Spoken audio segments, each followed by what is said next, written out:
Hey guys, Samuel here from Midsole Reviews, and today I'm going to be reviewing the Nike Hyperdunk 2015.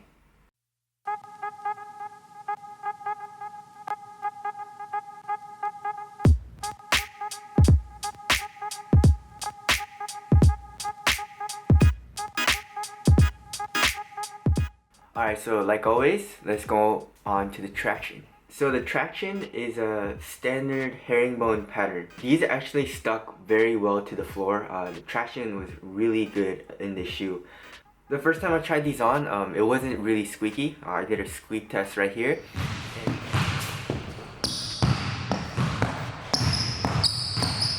Yeah, it wasn't squeaky at all, and usually that's like the test to test if a shoe has good traction, right? The squeak test, and these didn't squeak at all, right?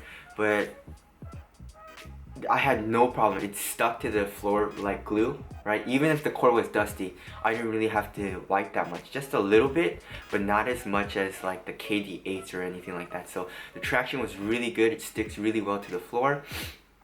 And a really cool thing is you see the midsole right here, right? It's just a final midsole, but a weird thing is it goes all the way down to like this part, maybe the outrigger part of the shoe, and I don't know why they did this. Maybe it helps the shoe stick to the floor a little better. I don't know, but they did do that. And then here's just a rubber compound right here, and then here's a circle.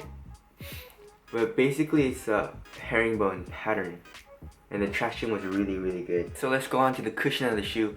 So Nike uses a full length Nike Zoom air unit for the cushion of the shoe, and then it's bottom loaded into a big Phylon midsole right here, right? So for me, I couldn't feel the responsiveness of Zoom at all, right? Because it was bottom loaded, right?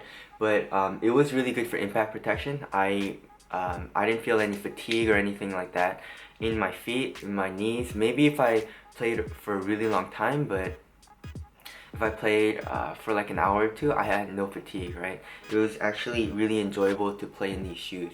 I just wish that the cushion was top loaded so I can feel the responsiveness of Zoom and the explosiveness that I can get from wearing a shoe that has full length Zoom, but also it's top loaded. Because of the setup, maybe it doesn't look like it, but you do have really good court feel on the shoe, right? Especially on the forefoot area of the shoe, you get really good court feel. So you get really good impact protection and court feel. So let's go on to the upper and the materials that they used in the Hyperdunk. So the upper material is a hyperfuse kind of material. So it's basically a cloth-like material. It's really soft and pliable, right? And it's pretty flexible in the forefoot, right? It's really good flexibility here.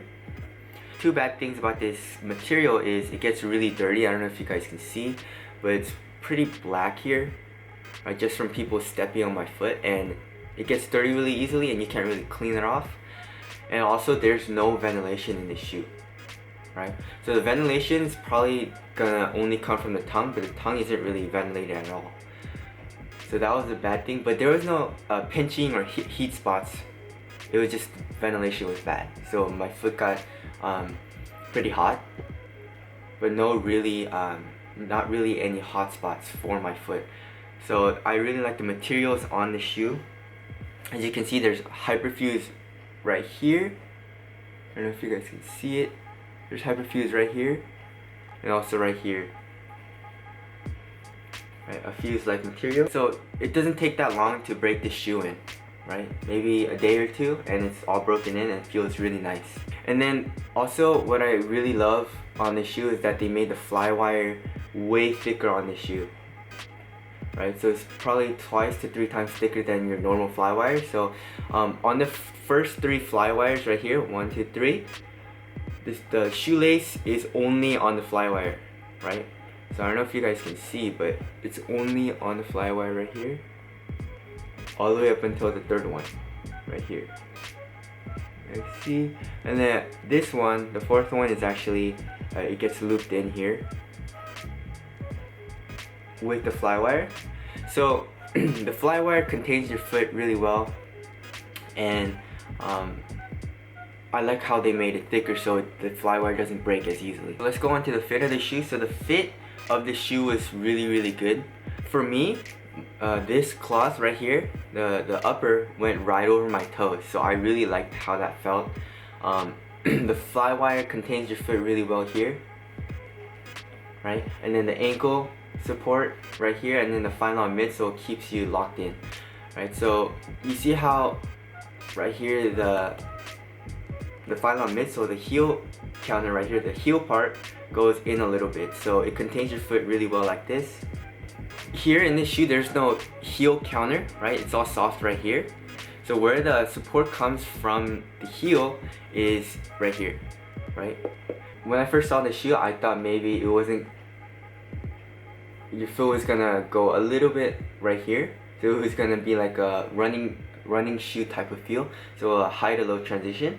But I actually put my hand in there, and then your foot actually sits like right here, right? So this acts as like a TPU heel counter right here, and so you're locked in. So the ankle support is really good in this shoe also. These two things right here in the ankle collar, they actually allow you to bend your foot like this, right? So it feels kind of, not really, but it kind of feels like a low top shoe because of this. So it lets you bend your foot right like this, but from here you can't really bend your ankle from here, right? So for me, I didn't wear an ankle brace with this shoe, and I had no problems, right? I felt secure in this shoe, and I didn't feel like I was gonna roll my ankle at all. And just when you're tightening these shoes, try not to tighten the laces here too much, right? Or else the blood isn't gonna go to your foot and your foot's gonna go numb, right? Just tighten it a little bit and you'll be good to go. For the support, the flywire, right?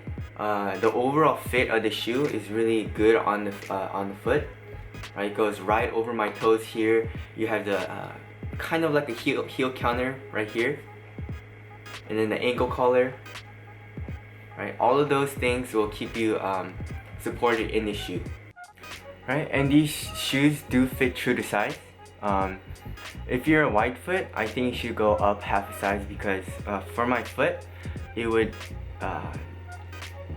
be a perfect fit on my foot. So the material would sit right over my toes, and then width-wise, it was perfect for me. So I really like the fit. Okay, so the transition on this shoe was pretty good. I wouldn't say it was excellent because it's a pretty light shoe, right?